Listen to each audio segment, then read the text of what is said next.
Hello, Beaver fans, and welcome to a special Halloween edition of Meet the Beavers. I'm your host, Cole Clementich, back for another guest this week. Minot State back home back on the gridiron for the final two home games of the season. They just got wrapped up on the road portion of the season, and there's some great opportunities right now to finish the season strong and finish possibly even with a winning record for the first time in a while. So Beaver fans, be sure to come out in full force this weekend. But before all that fun stuff happens, we got another guest to introduce to you guys for Meet the Beavers. He's a defensive line transfer out of Washington State, also had some previous experience with Eastern Washington, also a first-team All-State member as a senior in high school. Give it up. We're joined by Gabe Johnson here with us today. Gabe, how you doing, man? I'm doing great today. It's a little chilly on this Halloween morning, but you know I'm happy to be out there and just excited to be a part of the show. Yeah, awesome. Well, we're happy to have you here, and yes, it is happy Halloween to you, Beaver fans. By the way, it is that day, and so hopefully you're all staying warm out there, staying safe for all the youngins trick or treating, and we also have a fun event planned tonight and might get into that a little bit later. But so Gabe, let's talk, just briefly, your past experience with Washington State and Eastern Washington. Talk about the adjustment going from Division I to Division II. What kind of stood out to you from the whole process that you've seen? I would definitely say that the biggest difference between D1 and D2 is it feels a lot more family oriented here than I had experienced in my other two schools. I got along with everybody really quick, and the coaches made a huge effort to prioritize our bonding, and that's what a big chunk of our fall camp was dedicated to. Just getting to know each other's stories, and a reason why we should fight for each other on the football field, on and off, So another big difference is this is a great league, and we've played against a lot of amazing O-lines, and I would even say that a lot of these O-lines are Division I caliber compared to what I've gone against. The only difference is a lot of the offensive linemen are just a little bit shorter, but I think all skill is there. We're a very run-heavy conference, and so those big guys definitely know how to get under you and move you around, but it was a small adjustment period that didn't take very long at all to get used to. Yeah, I've been talking to Coach Shields, and he's been saying there's a lot of more traditional type of football styles being had around the Northern Sun, and so yeah, that is well said there, Gabe. And it's a tough league, and it's difficult. A lot of good teams out there, and we'll get into some more of that later as you guys preview Moorhead, but. Let's talk. So you were at Wazoo. Did you experience any of the conference realignment happening? Were you there for when all that went down? So it's interesting you say that, because when I transferred to Washington State, it was May of 2023. And when I got there, I ended up having to get surgery on my shoulder, so I had to get a medical year on that year and not be able to play that season. Mm-hmm. So when I came back, everything had changed. We were only 2 teams in the Pac-12. So I was only there through spring, really being a part of the team, so I haven't really got to experience much of the realignment. Just the very beginning of it, when everyone was still worried about what was going to happen and who we were going to play in the future and who was coming to the league and whatnot. So, yeah, not too big into that, but it was interesting listening to everybody else's perspectives who have been in the Pac-12 for 4, maybe 5 years. Yeah, it's crazy. All the tradition, all of the history, and all like the past accomplishments, the Pac-12, like it's crazy what has went down. And of course that's an opinion sports talk show for another day, but it's all the craziness happening, man. It's weird to see it play out in person. I would assume for you, and just to see it, like I said, it's crazy. And mm-hmm. So you're a Washington native yourself. Let's talk more personal here. Is this your first time out of the state of Washington, or what's? This is my first time moving out of state for school. My other 2 schools were Washington State and Eastern Washington, so everything was fairly close to home. If I wanted to go home on a weekend, I could go home on a weekend. It's a little different here. I've had a great experience in Minot though. Haven't had anything like huge happen to me. Everyone's been really respectful, really nice. Heck, even over the summer, I don't have a car here with me, so when I was walking around, I'd have people pull over and ask me if I wanted to ride, and that's the first time that's ever really happened to me. Wow. So I'd say the biggest adjustment hasn't happened yet, but it's going to happen soon with this cold weather brewing. 22 to maybe the lowest on the west side of Washington where I'm from. Maybe you'll get to the high teens, maybe mid-teens, but definitely not negative whatever with a wind chill of negative plus 20. So I'm I'm excited to see what the snow is like, just not the cold, if you know what I mean. Oh yeah, I totally get where you're coming from, man. So yeah, be ready. It still has not, been quite the snow we've seen yet so far. I mean, obviously no snow being had right now, but yeah, just be ready, and you never know. The weather's unpredictable up here, so but yeah, the cold is definitely one challenge that every North Dakotan faces every year, and some of us are used to it. Others, I totally understand that they don't find appreciation for that. But so let's talk. How did Minot State enter your field of vision? I know you were talking about the coaches a little bit. Tell us about that story. So when I first transferred from Eastern Washington, I had Coach McBride, Daryl McBride. He hit me up talking about scholarship opportunities and playing time and everything like that. So we had built a connection already there, but I ended up choosing Washington State because I wanted to stay close to home, and there wasn't many schools that were close to home that I really wanted to go to other than there. So ended up going there, and then after the surgery and everything that happened at Washington State, Coach McBride texted me again, and we started communicating again. And I remembered him from the first time I transferred, and he was just a great energy, a great person that I felt like I wanted to be around. The energy he brought to our conversations made me feel like he would be a great coach to be led by.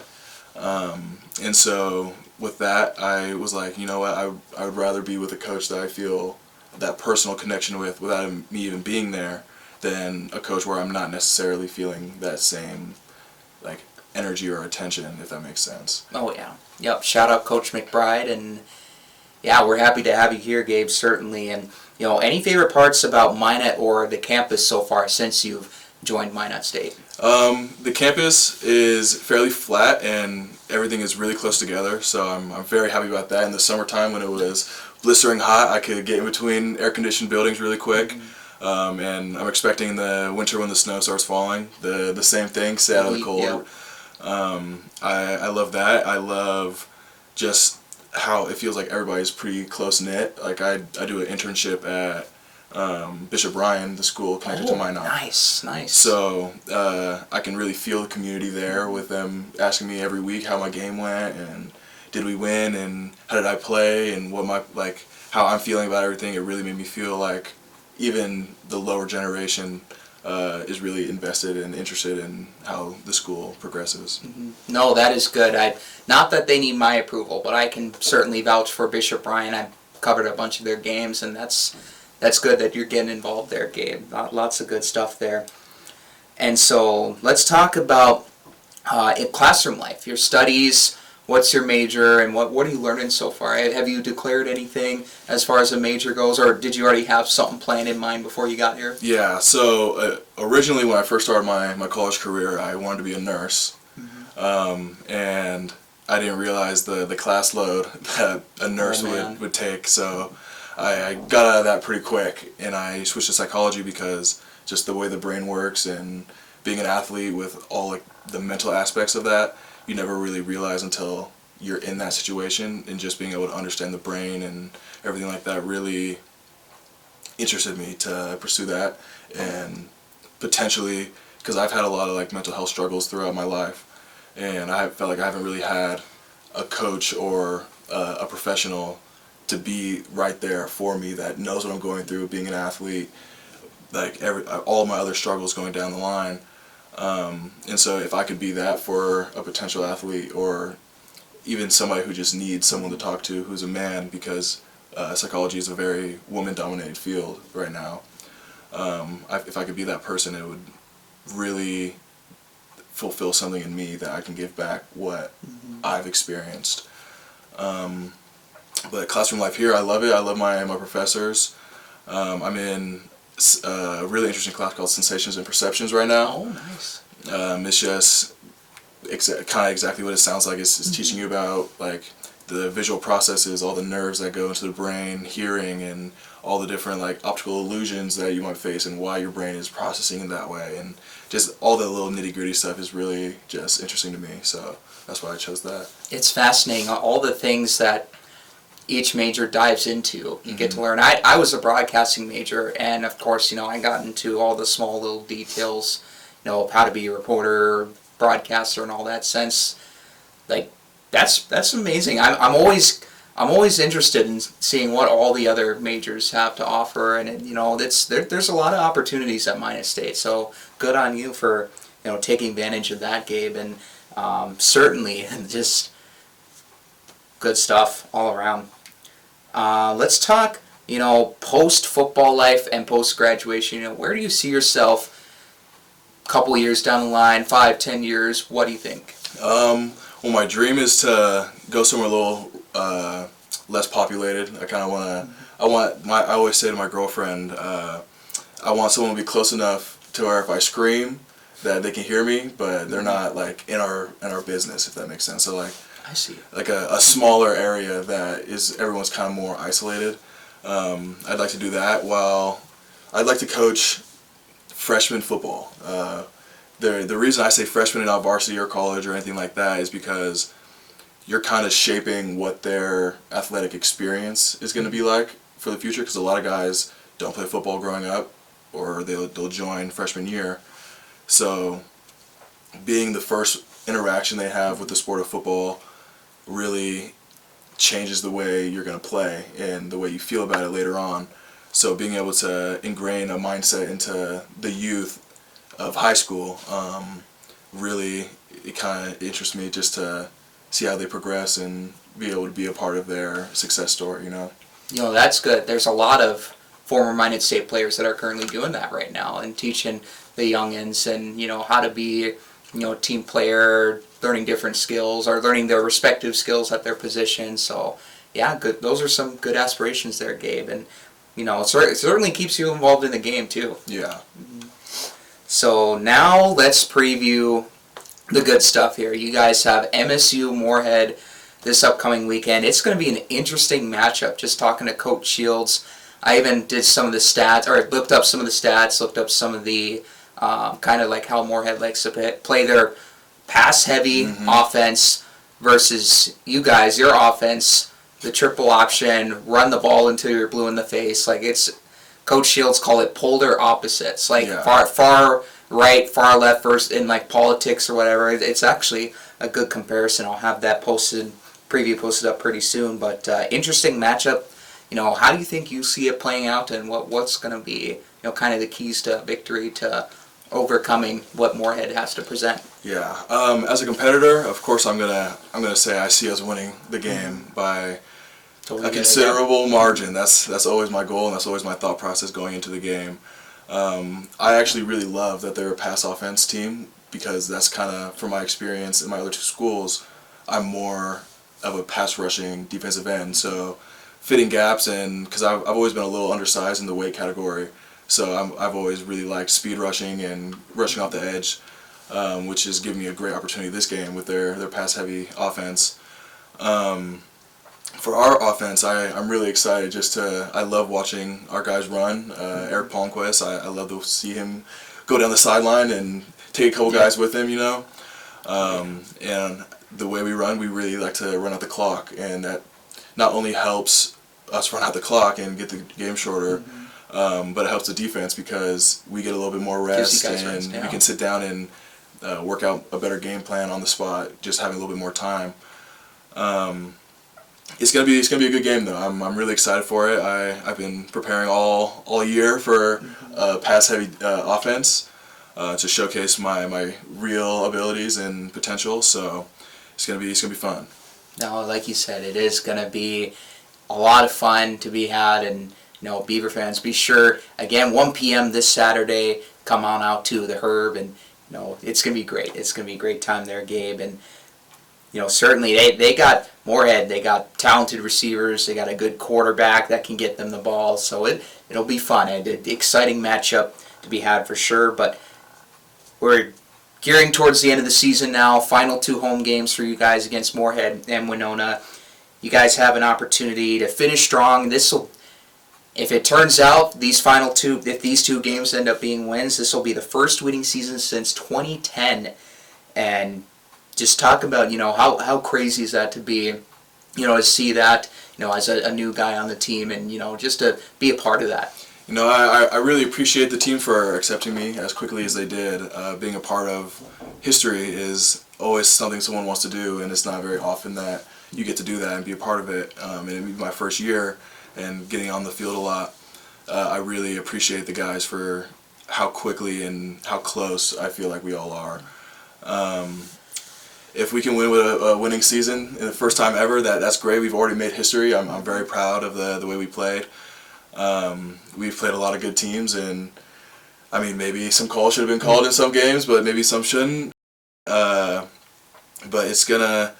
I'm really excited for not only these next 2 games, but for next year. I feel like we have a strong bond to where I don't think a lot of people are going to be leaving this year.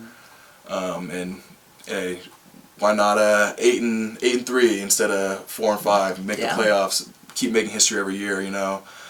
Coach Shields brings it up all the time. Team 99 is a history-making team, and I'm like, well, I like that. Why stop at 99? Why can't 100 be another history-making team? And then 101. It's just I'm a kind of guy who always looks like, okay, and like what's next? Like, okay, we made history this year, and now what? We gotta do it again. We gotta show not just our fans, but the entire conference that we're here to stay, and we're gonna be big dogs in the conference soon, and just count your days because we're coming. Yeah, we're coming, like Dion said, we coming. That's a lot of good stuff there again, Gabe, and certainly keep on building the aspirations. That is always good to see there. A couple of things here before we send you off here, Gabe. Are you a big baseball guy? Did you catch any of the World Series at all? I'm not. I'm gonna confess something to you. I'm not really a big sports guy outside of football. That's fair. Yeah. I'm a believer, and I watch film, and I watch, like, my brother played at Oklahoma State, so I watched their entire season last year. Oh, wow. Oh, nice. So that was probably the most football I chose to watch outside of film and game planning and stuff like that. I'm definitely more of a nerdy type. My brother's kind of ingrained in me to do the other stuff like video games and cartoons and anime and stuff like that. That's kind of my speed. So if you if you want to talk about that stuff on campus, come find me. I guarantee I can debate anybody out here. So. Yeah. Do you ever think you could be like a tutor for somebody? What do you have any strong subjects back in high school or anything that stood out? I would say I'm pretty good at communication skills. I've been babysitting a lot through my life, and I've learned a lot of communication and how people think through psychology. So even if I can't help you like tutor, I can definitely help you through your thought process and how you're feeling. Nice. I'm a great ear. I just shut up and listen, and I give you the advice that I think would help you out the most. I'm not the biggest acolyte. I think that's what they call them. So, but I mean, if you're having trouble in a class I've already taken, I can definitely help you out the best way I can. I'll always try. There you go. Yeah, they're Beaver fans. If you're looking for any sort of assistance, hit up Gabe. And lastly, here before we end it off here, any plans for Halloween at all, or just gonna relax and watch film, practice? Yeah. All that So stuff? I have practice tonight, and then when I get home, I plan on going to Walmart, and my girlfriend has work, so I'm gonna try to surprise her with like some pumpkins, paint pumpkins, watch nice. Charlie Brown, the Great Pumpkin, There we go. maybe some Goosebump movies, throw it back a little bit.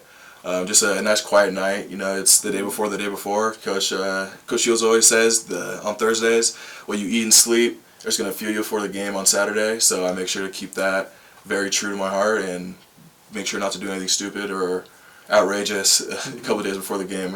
It's prep time. We're still in season. So Yep, keeping focused in season there certainly helps a lot. Gabe, thank you so much for being on the show today. We appreciate it. I appreciate you.